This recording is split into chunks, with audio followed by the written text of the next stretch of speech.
মাছ কিনে নিয়ে এরা কাটাকুটি শুরু করে দিয়েছে, আবার দাদা এই মাছ কিনে নিয়ে এসছে। আবার আমি চিংড়ি মাছ নিয়েছি, আবার দাদাও চিংড়ি মাছ নিয়ে এসছে। বলো, আমাকে সকালবেলা বললো আমি কিন্তু বাজার দোকান কিছু করতে পারবো না, আমার আজকে দোকানের চাপ আছে। এই দেখো চিংড়ি মাছ, আবার আমি কিনেছি চিংড়ি মাছ। বলো এ কি ঠিক? ঢেলেই দিই। দেখো আমি মাছ কিনেছি এইটা, আবার দাদা চিংড়ি মাছ আর এই মাছটা কিনে নিয়ে এসছে, আর আমি কিনেছি এই চিংড়ি মাছটা আর এই মাছটা। আমাকে বারবার বললো যে আমি বাজার যেতে পারবো না, আমি বাজার যেতে পারবো না। তাহলে কি এটা কি ঠিক? বলো তোমরা একটু বলো তো। আমার উপরে খেটার খেটার খেটার খেটার করে চলে গেল।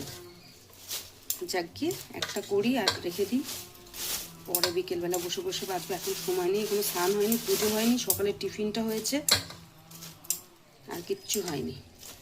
তোমরা সবাই ভালো থেকো। কাদের বাড়ি কী রান্না হচ্ছে সবাই কমেন্টে জানিও, ঠিক আছে?